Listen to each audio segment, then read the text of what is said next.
Welcome back. All right, so we're going to talk about the Ottawa Senators today as I continue my series looking at teams that are outside of the playoffs looking in. Is this the final year that the Ottawa Senators are on the outside looking in? The numbers would say yes. And I say that because this was a team that was horrendous the first, 15, 20 games of the season. It was awful. And then it started to change. It started to get better. The problem was they had dug themselves into such a deep hole so early in the season that they couldn't dig their way out of it. So it is admirable they played as well as they did for games that they knew weren't going to get them into the playoffs. They're going to finish 23rd overall. And again, I'm pretty sure that's where they're going to finish again. At the time we're recording this, we've got Flames-Canucks games, which could influence where they end up. But it would appear that, 23rd is probably around where they finish overall. That's not too bad considering where they were to start the season, which was 1-8-1. They were just abysmal. So 23-28-5 is their final record. 23 wins, 28 regulation losses, 5 losses in shootouts or in overtime. So the record, it's below 500. And it's not fantastic. Their goals for 157, goals against 190. So they allowed 33 more goals than they scored. But that's nowhere near as bad as it looked early on. The transformation of this team from one that early in the season you could see there were veterans that were placeholders getting ready for the kids to come in. And then the kids came in and that transformation takes place and they get better. It's remarkable. Their power play got better this year too. I know 15.52% is bad. It's not last year bad. Last year their power play just flat out sucked. Almost every review I did for an Ottawa game, it was, Sens get a power play, it sucks. Get a power play, it sucks. And I would say straight out, every review, this power play is terrible. They do not have the setup they need. They don't have the players they need in order to make this work. Their penalty kill this year, 78.95%. So special teams do need to be worked on in the offseason. But with the talent coming in and with the young kids coming in, it's going to get better. And I think this year it already showed signs of getting better. So that 15.52% should become 18 or 19% next year. That penalty kill of 78% should be up to 82% next year, as my estimate. And it takes you up to about 100 altogether. And that means that they're competitive. Their top scorer this year, Brady Tkachuk, 56 games, 17 goals, 19 assists, 36 points. Tkachuk took that next step as far as I'm concerned. He can score, he's an agitator, and might I also say he's a young leader on this team. They do need, the one thing Minnesota needs to look at in the offseason, they do need to make sure that they have the right veterans to shepherd this team from where they're at right now to where they need to be a playoff team. You need that veteran presence. I'm not sure they have it right now. Tkachuk, yes, he's a leader. He's going to be great. Chabot's another one that's going to be fantastic. Either he's going to wear an A or he's going to wear a C on his jersey when it's all said and done. I'm guessing that either Tkachuk or Chabot's going to be named captain, but the Senators haven't decided on whether or not they're going to name a captain before next season. It's probably going to happen. My guess would be Tkachuk, but scoring-wise, he's been excellent this year. Would have ended up with 25 goals probably over an 82-game schedule. Maybe would have flirted with 30. But that's pretty darn good. For the role he plays, that's pretty good. The underperforming big contract, I went with Matt Murray. Who had a 10-13-1 record, 893 save percentage, 3.38 goals against. His numbers started off abysmal. They got better. And then they just seem to be stuck in mediocrity, basically. And there's 3 years left on his contract. He's not going to get protected in the expansion draft. Because their top goaltender, to me, is Gustafsson. He's the guy. 5-1-2 record, 933 save percentage, 2.16 goals against average. If he's available, Ron Francis swoops in and grabs him. So my guess is, and I'm pretty sure Gustafsson needs to be protected because he's got 2 pro years of experience. So Matt Murray, he's not going to be taken by Seattle. Unless Seattle knows something we don't about Matt Murray. I can't see him going to Seattle. Although, think about it. If they picked up Murray and Fleury, wouldn't that be hilarious? But anyway, just throwing that out there. Matt Murray, to me, has been the underperformer. And the good news is that it showed that there's some depth in this organization. And props to Forsberg. Forsberg's not on the board, but props to him for coming in after, being stuck in limbo for the whole season and playing pretty well with pads that don't match his jersey. It's a bold strategy. They're pending UFAs, not a lot. So you've got Ryan Dzingel, who came back over from Carolina, played excellent off the bat, and then it just kind of fell apart.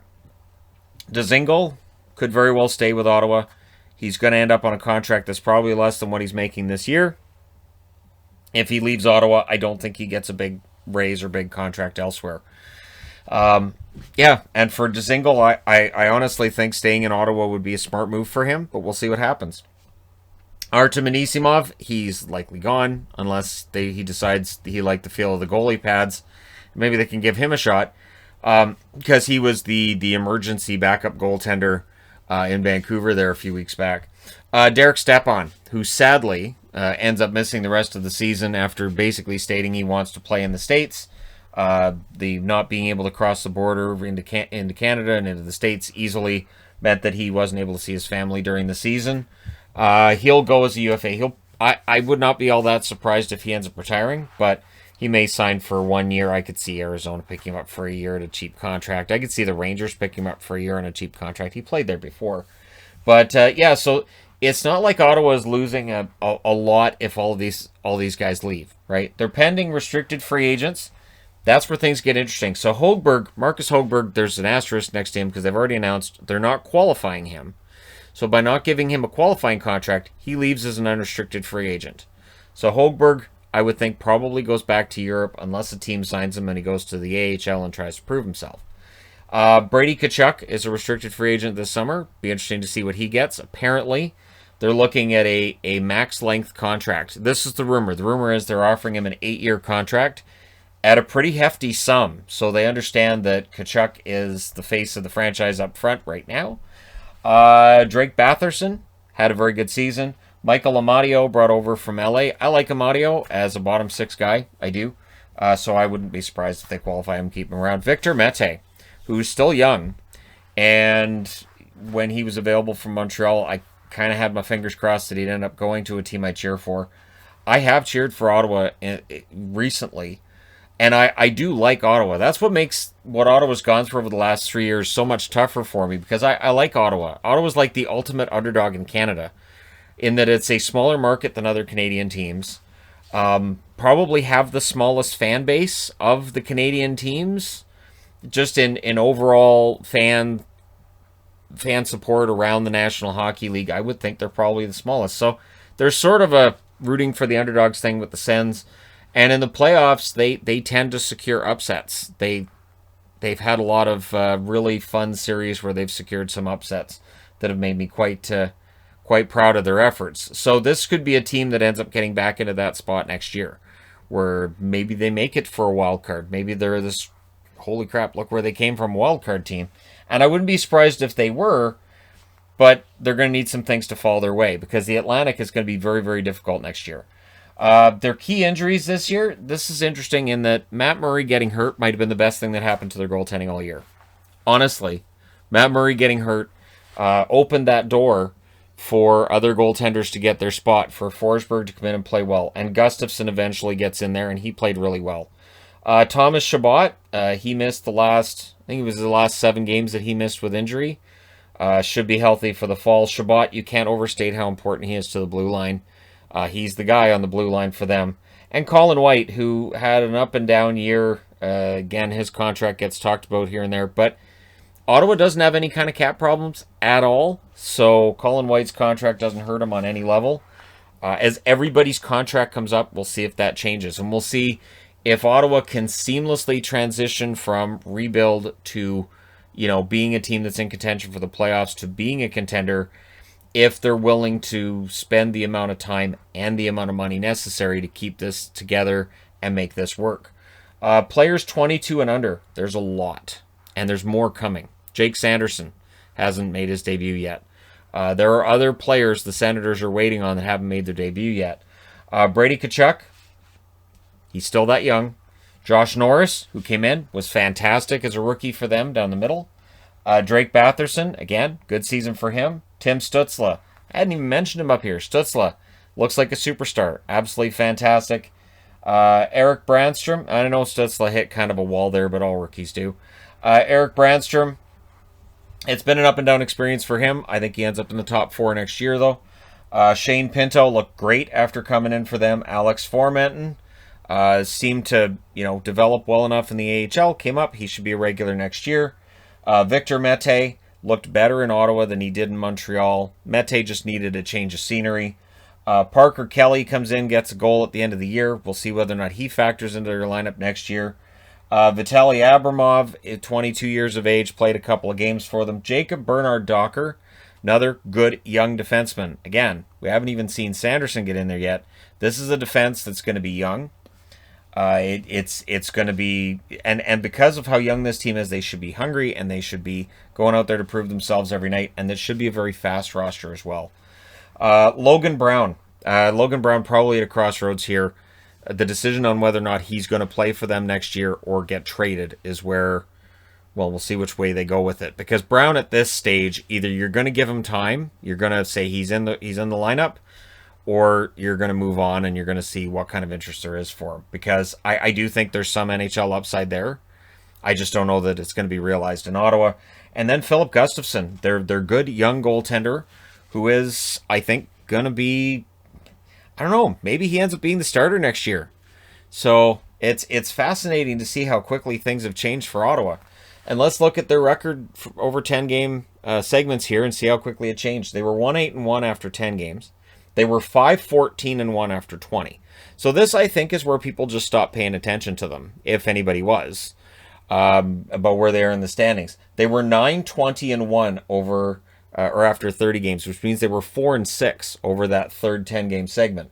Then 4-3-3 over the next 10 to get to 13-23-4, and then things start getting better. They were 19-27-4 after 50 games, 23-28-5 after 56. So they were 4-1-1 in their last 6 games.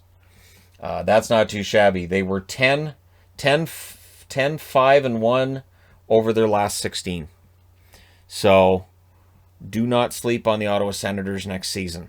At home, they were 14-10-4, so good at home. Their road record, it took a beating early, 9-18-1, so they'll need to turn that around.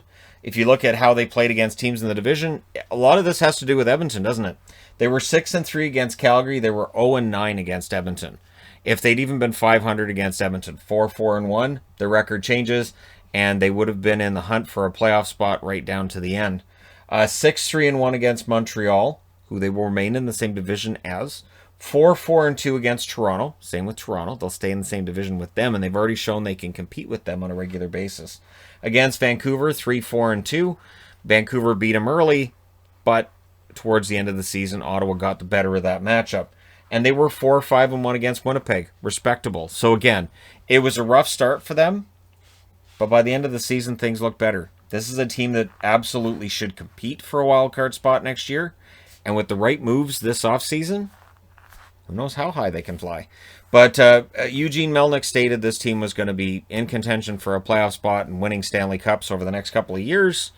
So we'll see. Because again, they're building it up. It looks like things are getting better.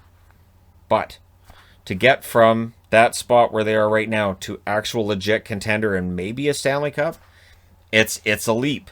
And we'll see whether or not management can get them there. Let me know your thoughts. I do find it interesting, too, that I still hear people talking about how mismanaged Ottawa is. Because I don't know that this season shows that there's a mismanagement problem.